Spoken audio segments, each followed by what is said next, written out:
nedává.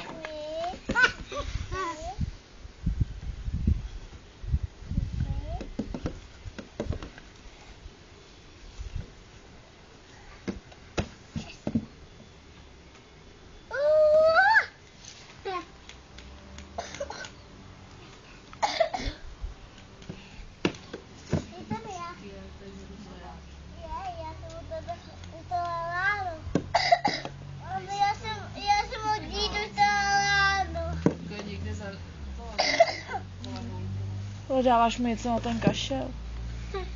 Dávám, se mi podaří to do něj propašovat. Aha. To je hrozný.